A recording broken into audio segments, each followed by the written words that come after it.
శ్రీదేవి శ్రీ విద్యాపీఠం వ్యవస్థాపకులు శ్రీ రాజశ్యామల సహిత దశ మహావిద్య స్వర్ణ దేవాలయ సంకల్పకర్త బ్రహ్మశ్రీ తేరాల సుబ్రహ్మణ్య శాస్త్రి గారు శ్రీశైల పుణ్యక్షేత్రంలో రుద్ర సహిత సహస్ర చండీ యాగం జరిపిస్తున్నారు. ఈ యాగం గురించి మరిన్ని వివరాలు మన ఐడ్రీమ్ ప్రేక్షకులతో పంచుకోవడానికి మన ముందుకొచ్చారు.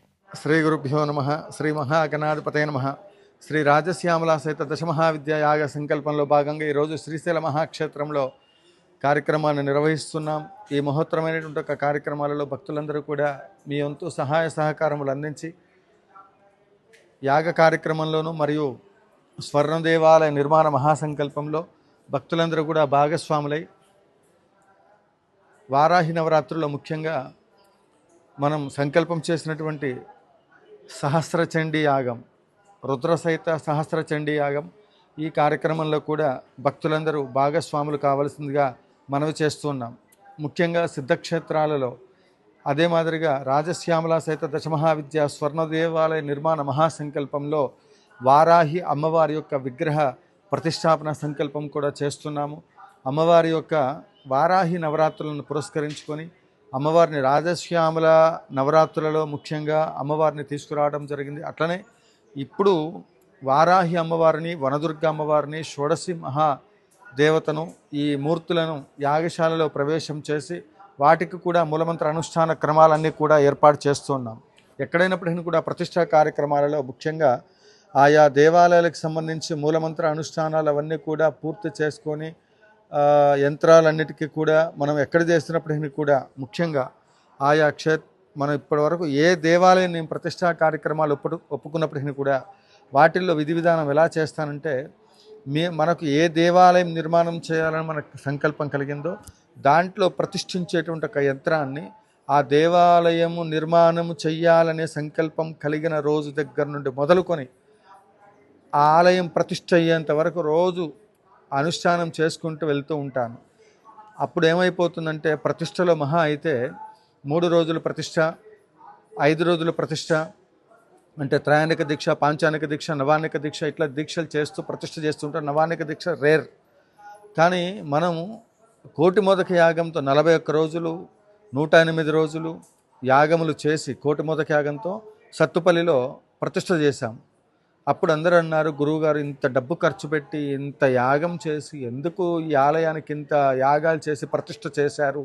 కంచి కామకోటి పీఠం నుండి అటు అస్మద్ గురుమండలాల నుండి బ్రాహ్మణోత్తములందరినీ కూడా, ఉపాసనా పరులందరినీ కూడా పిలిపించి తమిళనాడు ఆ ప్రాంతం నుండి పలు రాష్ట్రాల నుండి ఎవరెవరైతే అనుష్ఠాన పరులు ఉన్నారో వారిని మాత్రమే సెలెక్టెడ్ పర్సన్స్ని తీసుకొని తద్వారా ఆ యొక్క ఉపాసన మార్గంలో ఉండబడేటువంటి ఒక శక్తి సామర్థ్యాలు ఏవైతే ఉన్నాయో వాళ్ళ ముఖం చూడగానే అనుష్ఠాన పరులు వీళ్ళు నిరంతరం కూడా సాధన చేసేటువంటి వాళ్ళు అయితేనే ఆ మంత్రాన్ని చేసి సాధన చేసి అది దారాదత్తం చేస్తే ఆలయం అభివృద్ధిలోకి వస్తుంది. అలా ఆ మాదిరిగా యాగాలన్నిటిని కూడా పూర్తి చేసుకుని దాని సశాస్త్రీయమైన పద్ధతిలో తీసుకుని వెళ్తున్నాం. కనుకనే కోటి మోదక యాగం ద్వారా ప్రతిష్ఠ చేసినటువంటి ఒక ఆలయం ఈరోజు స్వర్ణాలయం సంకల్పం చేసేంత వరకు వెళ్ళింది. ఆలయాలు ప్రతిష్ఠ చేయటం అంటే యంత్రాలు తీసుకొచ్చి 3 రోజులు 5 రోజులు ప్రతిష్ఠ చేస్తే అంతమంది బ్రాహ్మణోత్తములు పెట్టి చేస్తూ ఉంటారు. కానీ ఆ మూలమంత్ర అనుష్ఠాన బలం అనేటువంటిది ఆ తతంగం అంతా కూడా కరెక్టే. కానీ ప్రతిష్టకు పూర్వమే ఆ యంత్రాలకి తగినటువంటి ఒక బలం చేకూరాలంటే ముందుగా ఆలయం నిర్మాణం చేసేదానికి అందులో ప్రతిష్ఠించేటువంటి ఒక యంత్రాలని ఇప్పటి వరకు, అంటే నేను 2000 సంవత్సరం దగ్గర నుండి ఇప్పటి వరకు రాజశ్యామల అమ్మవారి యొక్క మూలమంత్ర అనుష్ఠాన క్రమము నిరంతరము సాధన చేస్తూ దారాదత్తం చేస్తూ ఉన్నాం. అన్ని యంత్రాలకి, దశమహావిద్యలన్నిటికీ కూడా ఏదో ఇప్పటికిప్పుడే సంకల్పం కలిగింది, ఇప్పటికిప్పుడే మనం ఏదో అనుష్ఠానం పూర్తి చేశామనేటువంటిది కాకుండా పూర్తి స్థాయిలో ఈ స్వర్ణాలయం నిర్మాణం వెనకాతల మహాసంకల్పం జరిగి 25 సంవత్సరాలు సుమారు, సహస్ర యాగముల ఫలితం, 12 జ్యోతిర్లింగాల్లో, 18 శక్తిపీఠాల్లో ఇలా ఎన్నో యాగాలు మనం నిర్వహించాం. ఈరోజు ఈ మహాసంకల్పాలన్నీ కూడా జరగడానికి మీ అందరి సహకారం, అదే సహకారంతో స్వర్ణాలయంలో ఆలయం నిర్మాణం చేయడానికి శంకుస్థాపన, ఆలయ నిర్మాణము, వీటన్నిటిలో కూడా స్థలదాతలు, రాజపోషకులు, మహారాజపోషకులు, పోషకులు అందరూ కూడా మీ వంతు విరాళములు అందించి ఆలయ నిర్మాణానికి కావలసినటువంటి ఒక మరి సంభారాలన్నీ కూడా మరి అన్నీ ఏర్పాటు అవ్వాలి అంటే మానవ ప్రయత్నంతో పాటు దైవ ప్రయత్నం, ఆ యంత్రాలకి చైతన్య శక్తి రావడానికి మనం సహస్ర చండీ యాగము వారాహి నవరాత్రుల్లో సంకల్పం చేశాము. రుద్ర సహితముగా బగలాముఖి అమ్మవారిది 11 లక్షల పసుపు కొమ్ములతో యాగము ఇత్యాది కార్యక్రమాలు అన్నిట్లో కూడా భక్తులందరూ 41 రోజుల పాటు జరిగే కార్యక్రమాలు, దశమహావిద్యలకు సంబంధించి మూలమంత్ర అనుష్ఠానం 108 రోజుల్లో, సహస్ర చండీ యాగంలో 41 రోజుల పాటు అమ్మవారికి సంబంధించిన అనుష్ఠానం. అంటే బగలాముఖి అమ్మవారి యొక్క సాధన వల్ల ముఖ్యంగా యాగానికి రక్ష, సంకల్పానికి రక్ష, చేసే భక్తులకు రక్ష. వారాహి అమ్మవారి నవరాత్రులు స్టార్ట్ అవుతున్నాయి. ఇక వారాహి నవరాత్రులకు సంబంధించిన వీడియోలు అందరూ చేస్తూ ఉంటారు. అందరికీ మరి ఆ కార్యక్రమాల ద్వారా సహాయ సహకారాలు అందించండి. కానీ ఇక్కడ ఏమని చెప్తున్నామంటే, రాజశ్యామల అమ్మవారి సమయంలో ఆలయ నిర్మాణానికి సంబంధించి దీక్ష స్టార్ట్ చేశాను. దాని దగ్గర నుండి మొదలుకొని అమ్మవారు వచ్చి యాగశాలలో ఉన్నది మొదలుకొని ఇప్పటి వరకు వారాహి నవరాత్రులు, ఇప్పుడు అమ్మవారి దర్శనం, ఇలా యాగాలన్నీ కూడా చేస్తూ నిరంతరము ఉపాసనా పరులు చేసినప్పుడు దాని యొక్క ఫలం, దాని యొక్క విధానము, దాన్ని ఏ విధంగా ఆచరిస్తే దాని యొక్క ప్రయోజనం ఉంటుందంటే ప్రమాదం అనేటువంటిది ఉండదు. దైవబలం అనేటువంటిది గొప్పదే, దానం ఎంతో గొప్పగా మనం చేయవచ్చు. కానీ ఉగ్రదేవతలు అనేటువంటిది సాధన చేసేటప్పుడు ఆ విధి విధానాలు అనేటువంటిది తెలియకపోతే సమస్యలు కూడా అంతే ఉంటాయి. ఈ మధ్యకాలంలో చూస్తూ ఉన్నాం, ఎంతోమంది వారాహి అమ్మవారి పేరుతో దేవాలయాలు నిర్మాణం మహాసంకల్పం చేసుకొని వాళ్ళు చేసినటువంటి వాళ్ళ చేతుల్లో నుంచి ఇంకొకళ్ళ చేతుల్లోకి వెళ్ళటము, ఇతరత్ర సమస్యలు రావటము, ఇవన్నీ ఎందుకు వస్తున్నాయంటే, మంత్రం అనేటువంటి ఒక బీజం మన శరీరంలో పడినప్పుడు గురువు ఈ శరీరాన్ని వ్యవసాయం చేస్తున్నట్లుగా భావన చేస్తూ ఉంటాడు. మంత్రబీజం అంటే బీజాక్షరాలు ఎప్పుడైతే మనము స్మరణ చేస్తూ ఉంటామో, ఆ స్మరణ చేసే సమయంలో వారాహి అమ్మవారు ఏం చేస్తుందయా, ఆ బీజాక్షరాలన్నీ కూడా అంటే అమ్మవారు వ్యవసాయం చేయటం ప్రారంభం చేస్తుంది. ఆ నిగ్రహణ శక్తి, మంత్రశక్తి, దైవశక్తి వీటన్నిటిని కూడా పూర్తి స్థాయిలో నిగ్రహణ పూర్వకముగా వారాహి సాధన చేసేటువంటి వాళ్ళు సరైన పద్ధతిలో చేయలేకపోతే జరిగేటువంటిది ఏంటంటే పంట సరిగా పండదు. అంటే ఆశించిన ఫలితాలు రాకపోగా నష్టం జరిగేది ఏంటి, ముఖ్యంగా కాలం వృధా అవుతుంది. మంత్రాన్ని ఎంత లిమిట్లో మంత్రాన్ని చదవాలి. అందే అంది నమః, రుందే రుంద్రి నమః, దృంభే దృంభి నమః, మోహే మోహి నమః, స్తంభే స్తంభి నమః, సర్వదుష్ట ప్రదుష్టానాం సర్వేషాం సర్వవాక్కు చిత్త చక్షుర్ముఖ గతి చిప్పాం స్తంభనం కురుకురు శ్రీగ్రం వశ్యం కురుకురు అని ఆ మంత్రంలో బీజాక్షరాలు కూడా వస్తాయి. అలా కాకుండా అందే అంది నమః, రుందే రుంది నమః, దృంభే దృంభి నమః, ఇష్టం వచ్చినట్లు. ఇక ప్రత్యంగిర హోమాలు కొంతమంది చేస్తుంటారు.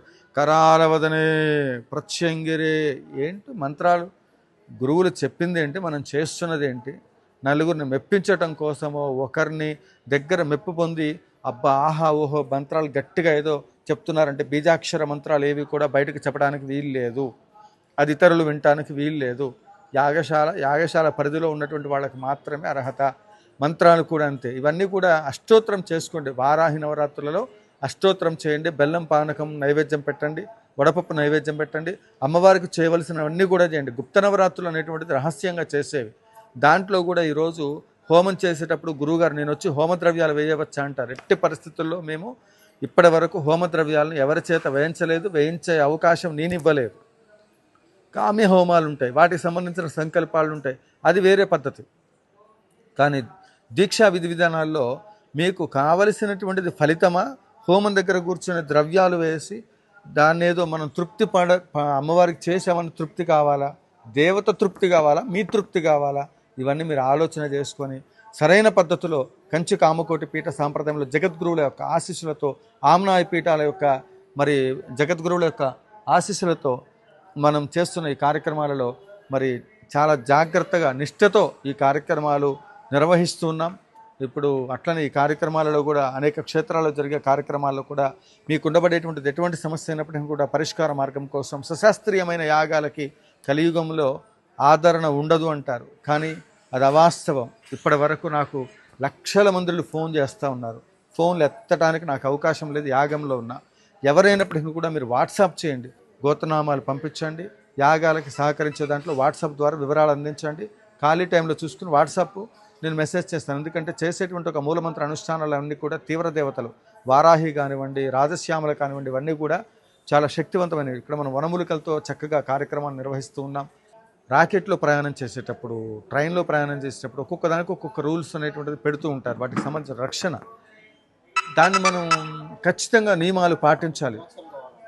సో భగవత్ కృప వల్ల, భగవత్ అనుగ్రహం చేత మనమందరం కూడా లోకక్షేమార్థం చేసే ప్రతి కార్యక్రమాలు కూడా తెలుసుకొని శాస్త్రసమ్మతమైన విధి విధానాల్లో ముందుకు వెళ్ళండి.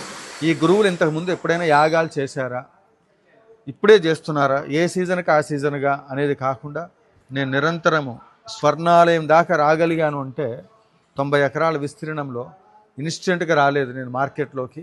యాగాల్లో ఉండడం వల్ల నేను అందరికీ అప్పుడప్పుడు గణపతి శరణాగతి భక్తి టీవీ ద్వారా మనం బాగా ఎవ్రీడే 4 o'clock నా ప్రోగ్రాం, వైవి శాస్త్రి గారు నేను ఆ కార్యక్రమాలు ఉన్నప్పుడు వారి ప్రోగ్రాం ముందుండేది, తర్వాత ప్రోగ్రాం నాకు ఉండేది. కానీ దూరాభారం అవ్వటం, ఇప్పటికి కూడా నేను స్టూడియోకి వచ్చి అక్కడ నేను జరిగే కార్యక్రమాలు చెప్పమని అందరూ అడుగుతున్నారు. స్టూడియోకి రావడం కుదరకనే వీలున్నప్పుడల్లా వీడియోలు ఇక్కడి నుంచి పంపిస్తూ ఉన్నా. సశాస్త్రీయమైన యాగాలకి అందరూ సహాయ సహకారములు అందించండి. జయ జయ శంకర, హర హర శంకర, కాంచీ శంకర, కామకోటి శంకర.